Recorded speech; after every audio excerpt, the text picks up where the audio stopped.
Good morning everybody. मैं आप लोगों को बधाई देना चाहता हूं कि वेस्टिज के अंदर हम सुबह 5 AM क्लब चलाते हैं, उसको हम 2 साल पूरे कर चुके हैं और इस 2 साल में हमने बहुत कुछ अचीवमेंट की है।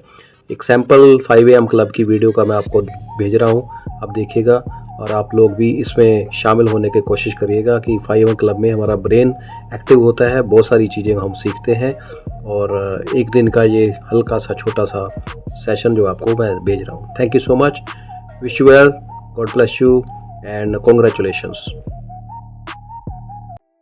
आत्मा को महसूस करने मात्र से आपके अंदर से वो सभी त्रुटियां, सभी परेशानियां दूर होंगी। लेकिन वो आज के पूरे दिन के अंदर जब हम कार्य करते हैं और किस तरह के लोगों से मुलाकात होती है, किस तरह की उनकी ज़िंदगी के वाक़याएँ उनकी ज़िंदगी में गुजर रहे होते हैं और वो कितने दुख में होते हैं, हम उसका दुख लेके अपने मन में बिठा के रात को जब घर आ जाते हैं तो हम भी दुखी हो जाते हैं।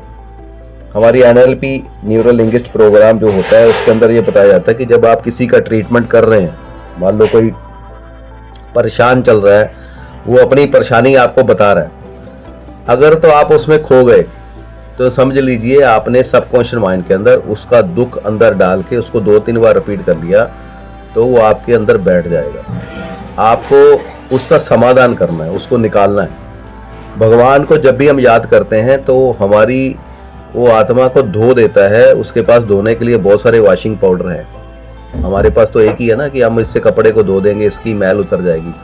लेकिन उसके पास बहुत सारे ऐसे वॉशिंग पाउडर है, एक से बढ़ के, जो आपकी आत्मा को साफ करके आपको हल्का कर देते हैं। लेकिन उसके लिए क्या करना पड़ेगा? उसके लिए हमारे को प्रेयर दिल से, मन से करनी पड़ेगी।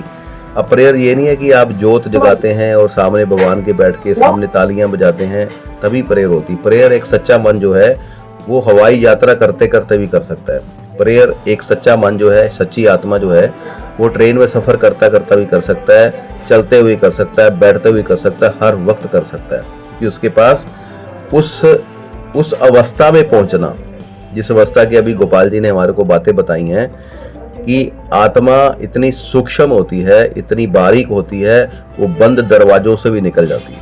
हमारा तो एक फिजिकल शरीर है ना, अब बोलेंगे अरे दरवाज़ा खोल, चुटकी लगाई अंदर से खोल दे, मुझे अंदर आना है, क्योंकि शरीर ऐसे पार तो हो नहीं सकता। लेकिन जो आत्मा होती है दोस्तों, इसको ये दरवाजे दीवार की जरूरत नहीं, इतनी सूक्ष्म है, हमने पिछले चैप्टर में भी पढ़ा है, वो बारीक से बारीक चीज़ों से निकल जाती है, राइट। तो इसलिए इसकी गणना किताबों में, अगर आप इसी के ऊपर सर्च कर लें, आप ChatGPT पे जाके, क्योंकि आजकल तो लेटेस्ट रिसर्च करने का जरिया ही ChatGPT है, गूगल से भी आगे चला गया वो, तो उस पर भी आप सर्च करेंगे कि ये क्या है, आत्मा क्या है, तो आपको बड़ी लंबी लंबी कहानियाँ, किताबें सजेस्ट कर देगा कि ये आत्मा जो है ये सूक्ष्म है, ये कभी मरती नहीं है, कभी जलती नहीं है, कभी डूबती नहीं है, ये हमेशा जब धरती पे आ गई तो ये सदा के लिए रहेगी। अब हम बोलते हैं ना, धरती इतने करोड़ों की पहले वो हमारे डायनासोर होते थे, इतनी पुरानी धरती, उसके बाद यानी तब से ये आत्मा कई तरह के रूप रंग बदलती आ रही है। 84 लाख योनियाँ हमारे, अगर मैं हिंदू फैमिली से हूँ तो मैं हिंदू फैमिली में ये जिक्र किया हुआ है कि 84 लाख योनियों से गुजरते हुए इंसान जो है वो इंसान का शरीर पाता है। और जब इंसान का शरीर पाता है तो अब उसको क्या बोला गया है कि आपको कमाई करनी है। अब यहाँ पे कमाई क्या है? कमाई अगर हम ग्रंथों में देखें तो कमाई बताई गई है नाम की, कि भगवान का नाम सिमरन करें। वो जो आपका बैंक बैलेंस है नाम सिमरन करने का, वो आपका भरा होना चाहिए।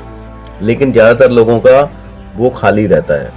और कमाई किस चीज़ की कर रहे हैं? हम पैसे की कमाई कर रहे हैं, जो यहीं रह जानी, यहीं छूट के चले जाएगी।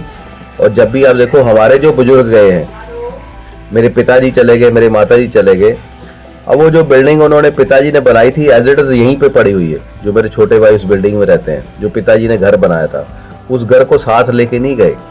उनके कपड़े जो डालते थे, उनकी टी-शर्ट, उनके कपड़े, वो सब के सब यहीं पड़े हुए हैं। और उनके, हमने जब जाने के बाद उनके खोले कि पिताजी के कपड़े जो हैं वो पड़े हुए हैं, तो ऐसे ही पड़े हुए हैं। वो इंसान चला गया, वो आत्मा निकल के चली गई, राइट। अब यहाँ पे बात आ रही है कि हम उस आत्मा को याद करते हैं, वो तुरंत कुछ नैनो सेकंड के अंदर ही सामने पेश हो जाती है। अब देखेंगे कई लोग बोलते हैं कि मेरी सपने में मुझे मेरी माँ दिखाई देती है, क्योंकि हम उसको याद करते हैं। कोई बोलता है मुझे मेरा बेटा दिखाई देता है सपने में, हम उसको याद करते हैं, वो असली आ जाती हैं। अब सवाल उठता है, बहुत सारे लोगों के मन में ये सवाल उठता है कि इतने सालों से जो ये आत्माएं पैदा हो रही हैं, आ रही हैं, जा रही हैं, तो ये जाती कहाँ हैं?